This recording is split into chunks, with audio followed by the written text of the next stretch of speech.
Hai, perkenalkan nama saya Mutiara Sani Buristukku dari Prodi Akuntansi Perpajakan semester 3 di Politeknik Wilmar Bisnis Indonesia. Di sini saya akan membahas tentang regresi sederhana. Kenapa dikatakan regresi sederhana? Karena hanya ada satu variabel independen saja, yaitu variabel pendapatan itu adalah variabel Y atau dependen, variabel harga barang ke variabel X atau independen. Yang pertama, saya akan menjelaskan selanjutnya saya akan menjelaskan tutorial menggunakan regresi sederhana dari menggunakan aplikasi SPSS. Yang pertama, kita membuka aplikasi Excel, yaitu data kita. Lalu kita membuka aplikasi SPSS, yang dimana sini sudah kelihatan. Di situ kita klik new dataset, lalu open. Oke, selanjutnya kita menyalin data dari Excel ke SPSS. Sebelumnya kita klik variabel view. Di kolom name kita masukkan variabel Y dan X. Variabel Y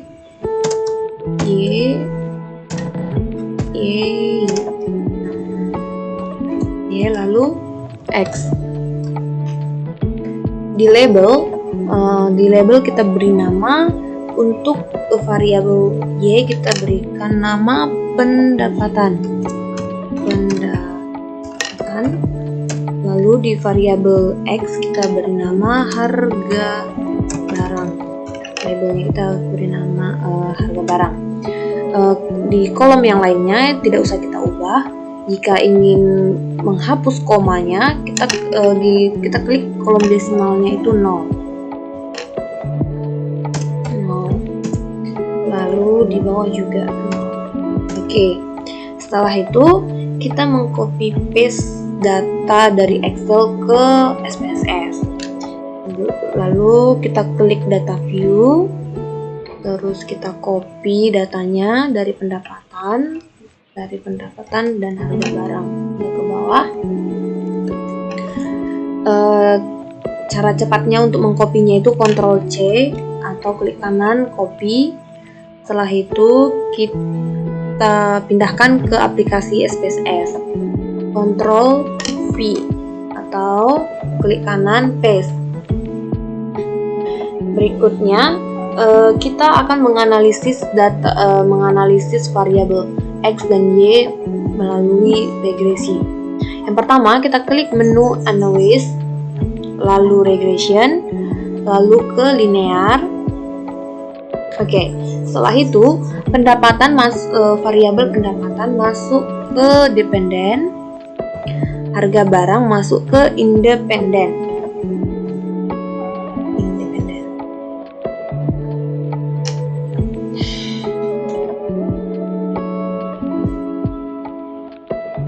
Lalu di bagian method kita pilih enter. Kenapa kita pilih enter? Karena perhitungannya termasuk ke single step. Selanjutnya kita memilih ke pilihan option. Di sini kita pilih stepping method kriteria, itu uji probabilitas F, yang dimana mengambil standar angka probabilitas sebesar 5%. Karena itu di entry terdapat 0,05%. Kemudian include konstanta kita biarkan tetap centang. Untuk missing value kita tetapkan exclude case list with, karena data dari Excel itu tidak hilang. Setelah kita isi missing value, kita pilih continue, lalu pilih option statistik. Pada regression coefficient kita aktifkan tetap estimate. Jika kita nonaktifkan, maka tabel regresi koefisiennya nggak akan ditampilkan pada tabel outputnya. Pada bagian sebelah kanan ini, kita klik deskripsi dan model fate. Lalu di residualnya kita pilih case-wise diagnosis. Lalu kita pilih all case supaya semua tampilan dari outputnya ditampilkan. Lalu kita pilih continue. Selanjutnya kita akan memilih plots. Lalu di variabel y, untuk variabel y kita pilih sdrise, masukkan ke kolom y. Untuk kolom x kita pilih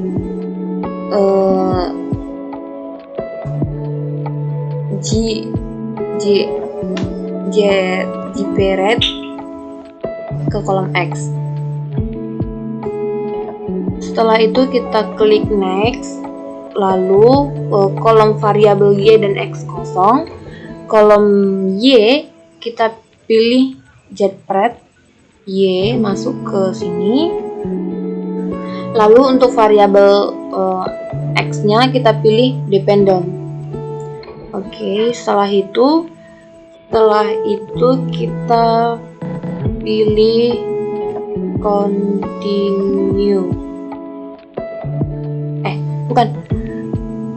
Setelah itu standar deviasi residual plots-nya kita pilih normal probabilitas plot. Lalu continue.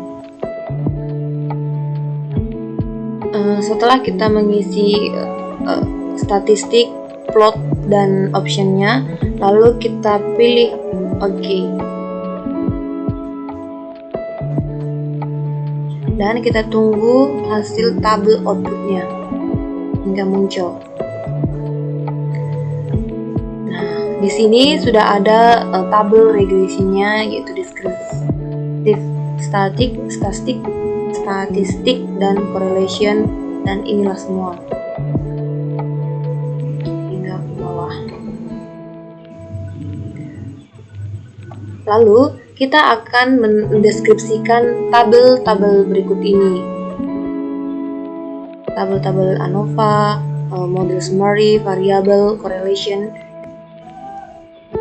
Tugas kita selanjutnya adalah mendeskripsikan tabel output dari regresi sederhana kita.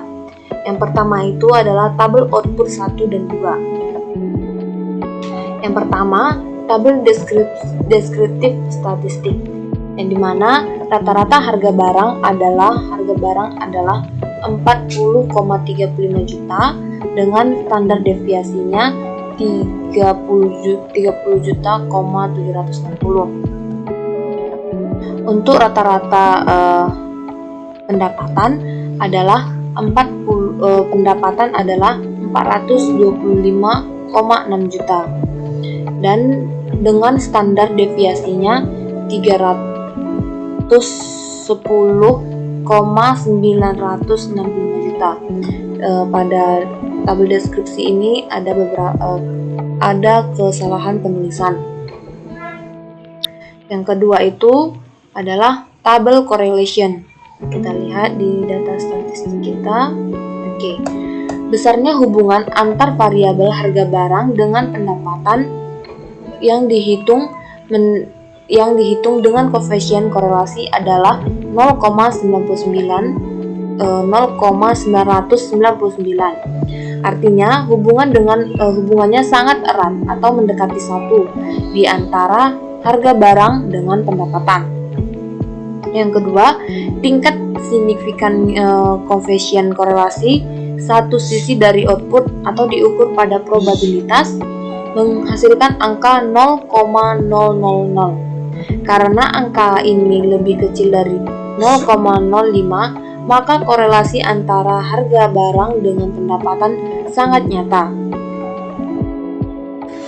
Yang kedua, kita mendeskripsikan tabel output 3 dan 4. Oke, yang pertama itu tabel variabel masuk atau keluar. tabel variabel enter atau remove menunjukkan variabel yang dimasukkan adalah harga barang dan tidak ada variabel yang dikeluarkan. Hal ini karena metode yang dipakai adalah single step atau enter dan bukan stepwise.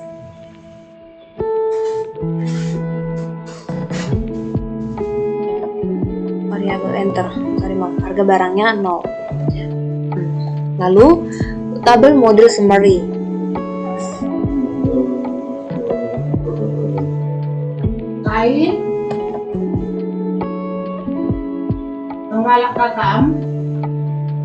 Lalu tabel model summary, yang dimana angka R-square adalah 0,999. Dalam hal ini berarti 99,9% dari variasi harga barang bisa dijelaskan oleh pendapatan, sedangkan sisanya 0,1% dijelaskan oleh variabel lainnya. Standar error of estimate adalah 11,996 juta. Standar deviasi harga barang sebelumnya sebesar 310,995 juta, yang jauh lebih besar dari standar error of estimate yang hanya 11,996 juta. Ini 11,99. Semua angka ini terdapat dari tabel model summary. Yang selanjutnya yaitu deskripsi tabel output 5 dan 6, yaitu tabel ANOVA dan tabel coefficient. Yang pertama tabel ANOVA. Dari uji ANOVA atau F-test didapat F hitung adalah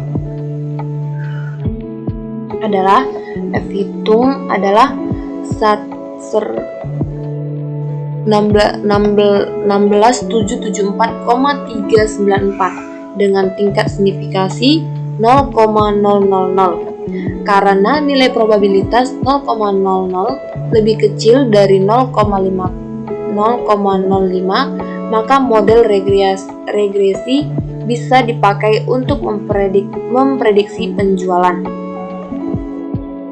Yang kedua yaitu tabel coefficient.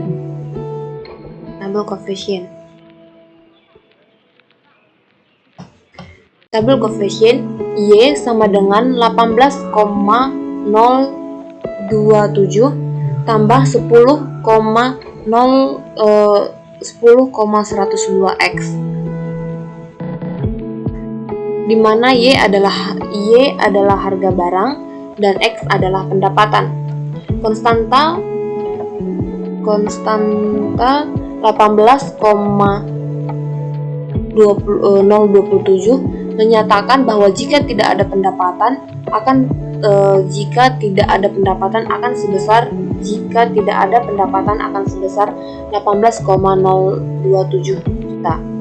Koefisien regresi 10,102 menyatakan bahwa setiap penambahan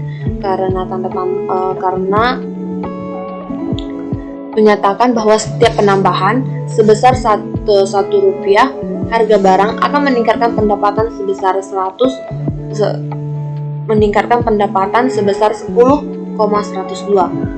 Untuk regresi sederhana, angka korelasi sebesar 0,999.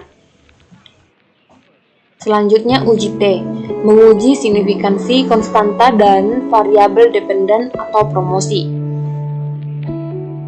atau harga barang. Kalau kita lihat dari angka T hitung konstanta di sini 4,588, sedangkan T tabel 1,71387, yang dimana DF-nya adalah 23 yang diperoleh dari jumlah data yaitu 25 kurang 2 karena uji dua sisi. Hasilnya yaitu 1,71387.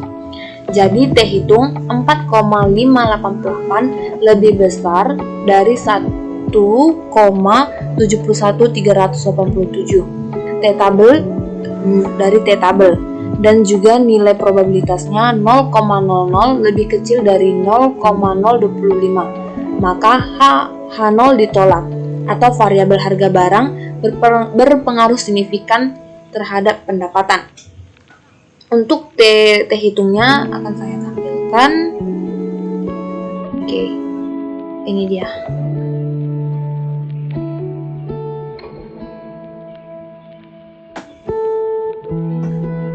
T hitung. Kita menggunakan 0,025.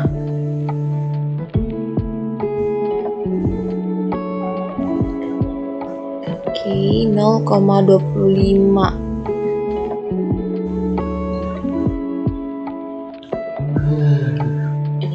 Ada di kolom yang ke 1, 2, 3, 4. Yang di kolom 4 0,025. Tadi kita berada di DF-nya itu 23. 25 variabel kurang 2 uji, jadi 23. Oke, kita lihat nomor 23 di 0,25. 1, 2, 3, 4. 23. Oke, itu dia.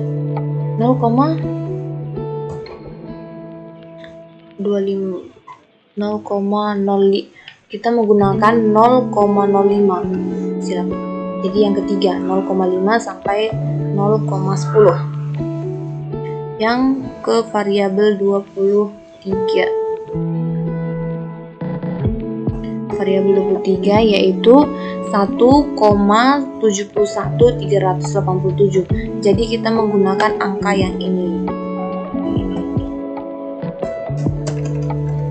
Menggunakan angka yang ini. Jadi kita balik ke tabel deskripsi.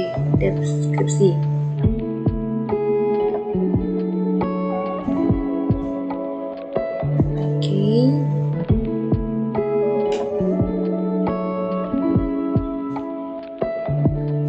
Yang selanjutnya yaitu tabel output yang ketujuh, yaitu tabel case-wise diagnosis. Ini dia. Yang dimana yang pertama kolom predictive value diperoleh dari 10,102 koefisien X dikali dengan 26, sehingga 10,102 kali 26 sama dengan 260,48, yaitu ini dia predictive value. Lalu kolom residual diperoleh dari 251 dikurang predictive value, maka 251 kurang 260,48 sama dengan 948 juta. 900,48 juta residual dari kolom residual. Selanjutnya kolom STD residual diperoleh dari minus 9,48 dibagi 11,99, jadi minus 9,48 bagi 11,99 yaitu sama dengan minus 0,790, yang dimana di tabel nomor pertama STD residual. Yang selanjutnya gambar grafik distribusi data dan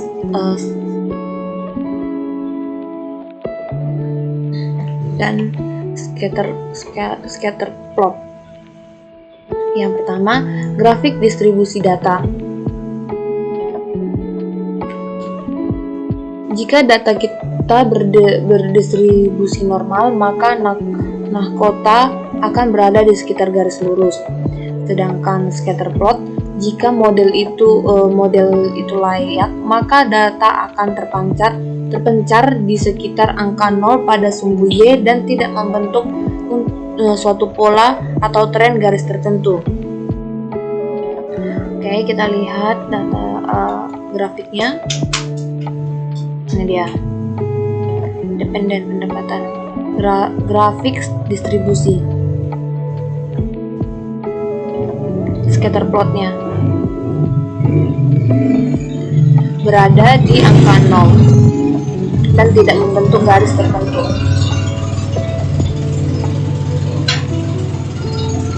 Oke, cukup sekian tutorial untuk mendeskripsikan atau memasukkan data SPSS, data dari Excel ke SPSS.